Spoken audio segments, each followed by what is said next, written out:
आंसू, गुस्सा सब मैंने इन 5 दिनों में देखा है। अब एक ही प्रार्थना है, अब भावुकता छोड़िए। 1.25 साल निकल गया, 1.5 साल निकल गया।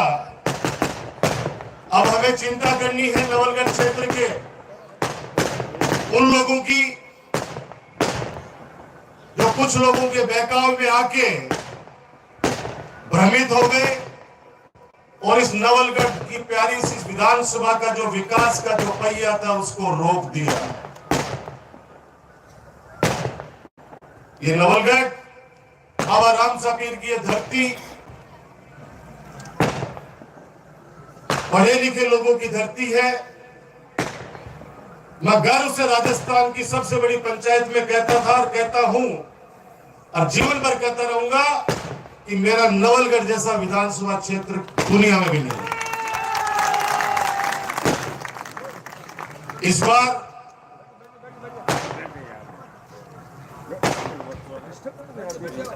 कोई बात मैं बोल भी वैसा छोटा भाई हो ना, भाई हो तो छोटा आपका, छोटा भाई हो आपका, छोटा भाई हो तो एक बात के लिए बोल चुके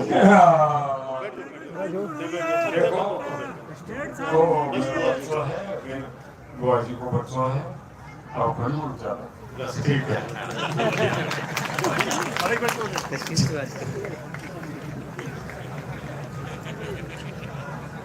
यहाँ का हर बच्चा अपने भविष्य के बारे में समझता है। 15 साल में आपके आशीर्वाद से हमारा एक नवलगढ़ विधानसभा क्षेत्र जिस तरह से आप लोगों ने बड़ी उम्मीदों से मेरे हाथों में दिया था, आप लोगों ने बहुत अरमान सजाए थे कि एक ऐसे व्यक्ति, एक ऐसे युवा के हाथ के अंदर नवलगढ़ का भविष्य सौंप रहे हैं आप 2008 में, जो हमारी सेवा भी करेगा, हमारा सम्मान भी करेगा और नवलगढ़ का विकास भी करेगा।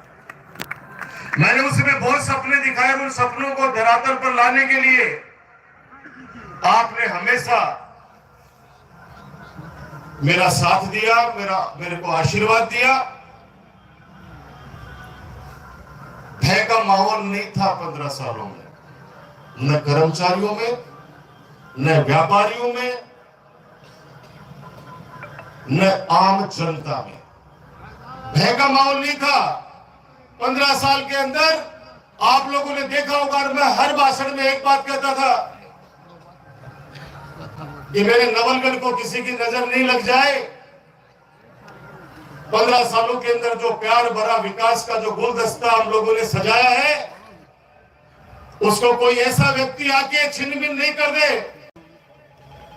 जो सुबह से लेकर शाम तक, चाहे मेरे पत्रकार साथी हो, चाहे मेरे व्यापारी भाई हो, चाहे मेरे किसान भाई हो, चाहे हमारे कर्मचारी हो, जिनकी वजह से पूरा देश चलता है, उनको धमकाने के अलावा मैं निश्चित रूप से सबको देख लूंगा। मैं निश्चित रूप से सबको देख लूंगा। मेरे दिमाग के अंदर है, बदला लेने के आया हूं मारे भले आदमी। इस नवलगढ़ की जनता ने तो छोटा सा रह गया, पता नहीं ऐसा खतरनाक माहौल में भी मेरी जनता ने 90,000 काळजा के वोट दिए। काळजे के वोट दिए मुझे, अपनी आत्मा से जाके कि नहीं, मुझे विकास के रूप में हमारा राजकुमार है, उसको आशीर्वाद दिया है। ऐसा चुनाव विश्वविद्यालय के अंदर मैंने, राज्यपाल ने 4 चुनाव लड़ दिए, कॉलेज के चुनाव लड़ दिए, छात्र सीनेटर का चुनाव लड़ दिया, और आपने ये 5वां चुनाव, एमपी से 5वां चुनाव मुझे लड़ाया है। ये चुनाव जैसा मैंने मेरे जीवन में नहीं देखा, इतना आतंक का माहौल। अरे 3 बार आप लोग भी जीते हैं, आपने कभी भी किसी के घर पे जाके पटाखे नहीं फोड़े, डीजे नहीं बजाए आप लोगों ने, आपने कभी भी नहीं किया, किसी को अपमान नहीं किया आप लोगों ने। आप लोगों ने मेरा हाथ पकड़ के कहा कि राजकुमार ये हमारा काम है, आप सब लोग साक्षी हैं। 15 सालों में नवलगढ़ में विकास के कार्य, चाहे चिकित्सा विभाग हो, चाहे शिक्षा विभाग हो, चाहे जलदाय विभाग हो, सड़कों का जाल हो, साइंस पार्क हो, बाबा साहब भीमराव अम्बेडकर छात्रावास हो, कन्या महाविद्यालय हो, ITI कॉलेजों में क्या क्या गिनाऊं, आप लोगों ने जो जो आदेश किया उन आदेशों की पालना की। 1.5 साल के अंदर कह रहे कि परशुराम नगर जो स्टेडियम, ये जो नवलगढ़ की शान है, 10 दिन पहले नोटिस जारी करवा दिए कि इसको भी तोड़ूंगा। तेरे बाप का राज है, तेरे बाप का राज है, तो तोड़ के देख। मेरा मिलिट्री को डॉक्टर राजकुमार शर्मा नवलगढ़ के लाडला है, ईंट से ईंट बजा देंगे। बात हो गया कर्मचारियों को धमकाना।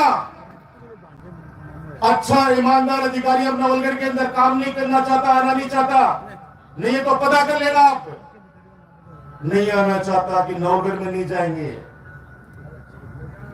भद्राड़ा जोड़ा सीमेंट फैक्ट्री, इनका मुद्दा बनाया गया, लोगों को बेवकूफ बनाया गया। ये ट्रॉमा सेंटर जो आप घोषणा करवा के लाए हैं लोग, ट्रॉमा सेंटर का सपना तो आपको मैंने बहुत पहले दिखाया दिया था और माननीय अशोक गहलोत जी से 50 करोड़ रुपए ला के भी दे दिए थे। लेकिन वो ट्रॉमा सेंटर बनाऊं कहां? यह आपका जो अस्पताल है जहां पे रोजाना 2000 लोग वहां पे इलाज करवाते हैं, वो 10 बीघा जमीन भी नए बच्चों को कहना चाहता हूं, नए बच्चों को पता नहीं है 2008 का मामला। नवलगढ़ नगर पालिका के पास 1 इंच भी जमीन नहीं है। मैंने स्वर्गीय डॉक्टर रामेश्वर सैनी जी के सामने झोली फैलाई। यहां पर वो सारे लोग, ज्यादातर लोग वो लोग मौजूद हैं या मुझे सुन रहे हैं आप लोगों के माध्यम से, जिन्होंने डॉक्टर राजकुमार के रूप में पौधा लगाया 2008 में। मैंने जाके डॉक्टर रामेश्वर सैनी जी से कहा, डॉक्टर साहब आपके पास जमीन है, 10 बीघा जमीन दान कर दीजिए, मुझे हॉस्पिटल बनाना है। क्योंकि नवलगढ़ का 2008 से पहले वाला हॉस्पिटल तो आप सब लोग जानते हैं, जिनका काम पड़ा होगा। एक डॉक्टर बैठा करता था और ये कहते थे पेशेंट को, जब पट्टी लेके आ जा तो दवाई लिया, लगता इंजेक्शन लगा दे, इंजेक्शन 1200 लिया। ये सच्चा है नहीं? बता दो। आपके आशीर्वाद से चिकित्सा मंत्री बनने का सौभाग्य मिला। नवलगढ़ को पहली बार कोई सरकार के अंदर स्थान मिला, और वो वास्तव में सरकार में स्थान मिला, फर्जी तरीके से नहीं कि निश्चित रूप से मैं सरकार हूं।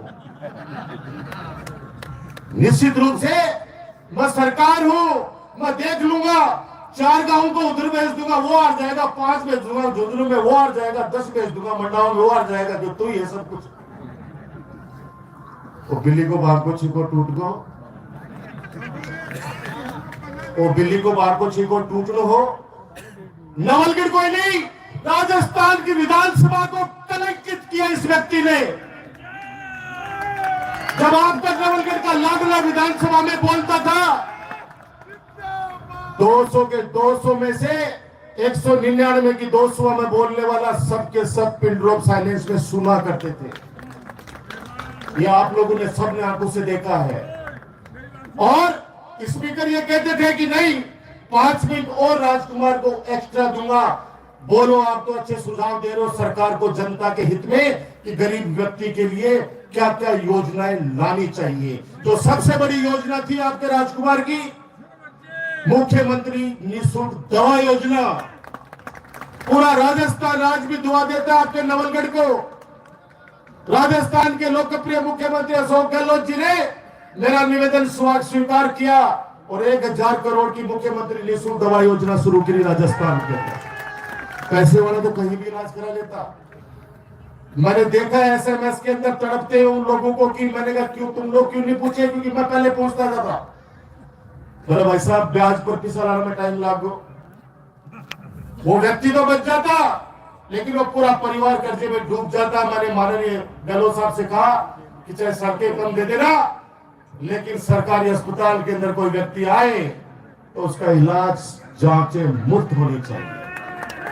ये मैंने कहा। बहुत गंभीर बात हो रही है भाई साहब, मेरी बात सुनो, क्योंकि 1.5 साल से सब लोग, हम लोग एक दूसरे की बात करने के लिए आतुर थे। तो मैं बोला बात के बाद दोनों जगह बटन पकौड़ी खाऊंगा साथ। तो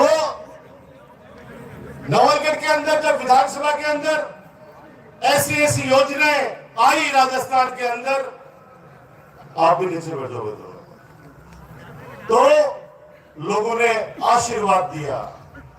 कभी नहीं कहा विधानसभा अध्यक्ष ने कि ये पर्ची बोलने का सिस्टम है, ये पढ़ने का नहीं है। भले आदमी पढ़ तो ढंग सुने, पढ़ तो ढंग सुने। वो नवलगढ़ एजुकेशन के अंदर शिखर के ऊपर है हमारा झुंझुनू जिला, और मेरा नवलगढ़ सर्वोच्च स्थान रखता है शिक्षा के अंदर। उसका नुमाइंदा विधानसभा के अंदर त्रुटियां करे। स्पीकर को बार बार कहना पड़ा कि आज की टेबल को नहीं है, ये लैपटॉप है भाई, ये लैपटॉप है, इसके अंदर कंप्यूटर है, इसके अंदर देख के और डॉक्यूमेंट्स देखे जाते हैं कि क्या क्या मुद्दे उठाने हैं। बहुत थाली जी के यूज कर रहा थी, तकलीफ होती है क्योंकि लोग मुझे उसी के पार्टी के लोग कहते हैं कि भाई साहब एक गधे 5 रुपए ने बेच दियो। तो किस बात का है? इस 1.5 साल के अंदर कितनी मेरी बहनें जो सरकारी सेवा में थी, इस व्यक्ति ने दादागिरी से, मैंने तो आप लोगों को बताया नहीं, और जिनके साथ हुआ उनको भी कहा कि चुप रहना, ऊपर वाला न्याय करेगा। कमजोर नहीं है तुम्हारा राजकुमार, समय रहते वापस आपको नवलगढ़ से तो उन्होंने निकाला दे दिया। सिर्फ जुर्म इतना था कि वो आप लोग राजकुमार को प्यार करते हो, इसलिए उसके परिवार को दंडित किया गया। अब आप लोग करो शादी में नहीं आता, क्या शादी में हो? इस शादी में गया, नाम नहीं लूंगा, यहीं पे बैठा हो परिवार। दूसरे दिन उसकी बेटे की बहू को एपीओ कर दिया इस जालिम इंसान ने। मेरे पास कॉल आया कि भाई साहब के शादी में आया, सुबह पहले घर बोले तो एपीओ कर दिया। मैंने कहा भाई थोड़ा भूत उतरने दे लोगों के, उसके बाद के अंदर मैं बात करूंगा, क्योंकि तुरंत बात करूंगा तो उस समय तो सुनने के लिए कोई तैयार ही नहीं था। उस समय तो मैं देखता किधर भी जाके तो ये मार पड़ता जो मैं कोई गुनाह कर दी हो, मैं क्या कर दी हो भाई। आप लोगों का हमेशा मान किया, मैं भावुक नहीं होना चाहता, क्योंकि वो समय निकल गया, खूब रोली। अब लड़ने का समय है, अब संघर्ष करने का समय है, इस जालिम के खिलाफ खड़े होने का समय है। लिस्ट बन रही है, लिस्ट बन रही है, व्यापारियों की लिस्ट बन रही है, व्यापारी की लिस्ट बन रही है, छापे पड़वा दूंगा। एक लड़के ने मेरे को कहा कि आप उद्घाटन कर दो शोरूम का। मैंने उसको खूब समझाया कि बेटे मेरे से मत करवा, किसी बाबा जी से, किसी संत से करवा ले, और नहीं तो कैलाश काका से करवा ले। लेकिन उन्होंने कहा नहीं भाई साहब मेरी जिद है। मैंने कहा नुकसान कर देगा बेटा आपका। उन्होंने कहा नहीं भाई साहब कोई भी नुकसान हो जाए, मैं कह रहा हूं साक्षी मान के कि मैं उद्घाटन करके जयपुर नहीं पहुंचा, उससे पहले उसका लाइसेंस रद्द कर दिया। आप सोचिए 15 सालों में आपने नहीं देखा होगा, वोट मन का है, जिसने दिया उसका भी भला, जिसने नहीं दिया उसका भी भला। मेरा कार्यकर्ता आके कहता था भाई साहब ये 24 घंटे बूथों पर गाड़ी बकता है। मैंने कहा भाई ये इसका काम है, याद तो तेरे भाई को करता है ना। बोले नहीं इसकी वाइफ है उसको याद है जो। मैंने कहा नहीं, तुम बोलते मुझे 5 लाने हैं, मैं 5 ले आऊंगा, लेकिन किसी को मेरे हाथ से बुरा मत कराना। क्या बीतती है उस परिवार पे जिसके छोटे छोटे बच्चे हैं, और उसको जैसलमेर टांग दिया जाए, उसके पति को पाली टांग दिया जाए। सिर्फ कसूर इतना, इस लोकतंत्र के पर्व पे उस व्यक्ति ने डॉक्टर राजकुमार का साथ दे दिया। क्या गुनाह कर दिया? नवलगढ़ में भय का माहौल है या नहीं है बता दो। मुझे खुशी है 3 दिन पहले मुकुंदगढ़ मंडी व्यापार मंडल ने एक शानदार कार्यक्रम का आयोजन किया। ऐसा जोश, यहां से लेके वहां तक मुझे स्टेज पे जाना था, 25 मिनट लगे, इतना लाड दिया, इतना प्यार दिया। परसों नानसा गेट पे इतना प्यार दिया मेरे लिए बहुत क्षण थे वो। और एक अफसर ने फोन करके कहा मुझे कि आपको जनता वोट चाहती है। मैंने कहा कई बार परिस्थिति ऐसे बन जाती है, अपना भी पराया लगने लग जाता है, तो मैं कुछ लोगों को पराया लगने लग गया। अब 5 दिनों में उनसे मुलाकात हुई, बात हुई। उन्होंने मुझे कहा राजकुमार माफ कर दे। मैंने कहा माफ मैं करने वाला कौन होता हूं? माफी उनसे मांगी इस नवलगढ़ की उस जनता से जो 24 घंटे अपने विधायक के नाम से काम करवा लेते थे। नवलगढ़ के चेयरमैन को बर्खास्त कर दिया, वाइस चेयरमैन को बर्खास्त कर दिया। कैलाश चौटिया जी बेचारे वाइस चेयरमैन थे। आज इनके पास कोई भी चला जाए 24 घंटे इस व्यक्ति के दरवाजे खुले रहते हैं। कितने सरपंचों को नोटिस दे दिया आपको पता ही नहीं है। 15 सालों के अंदर अगर मैं उनके पर्दे उखाड़ने लगता ना तो ये जेल के अंदर सड़ के मतलब मैं तो हाथ जोड़ के विनती करना चाहता हूं, डरे वो जो गलती करे। राजस्थान की विधानसभा के अंदर जो चीजें नवलगढ़ की सौगातें, जो मैं ट्रॉमा सेंटर की बात कर रहा था, जमीन नहीं है इसलिए हवन करते हाथ जलाए आपके राजकुमार ने। हवन करते हाथ जलाए इसलिए बोल रहा हूं कि 50 करोड़ रुपए स्वीकृत हो गए थे, जिसमें आज भी 38 करोड़ रुपए या 36 करोड़ रुपए अपनी सरकार के स्वीकृत किए हुए अस्पताल में जो लगा नहीं पा रहे। ब्लड बैंक की स्थापना आपने कर दी थी, सिर्फ उनको इक्विपमेंट्स खरीदने थे, वो संसाधन भी ये 1.5 साल के अंदर जुटा नहीं पाए। वो ब्लड बैंक वैसे ही धूल फांक रहा है। आज अगर वो ब्लड बैंक शुरू हो जाता, कितने लोगों की जान बचती। आज सिक्कर जाते हैं बेचारा किराया लेके, वहां जाके ब्लड लेके आते हैं।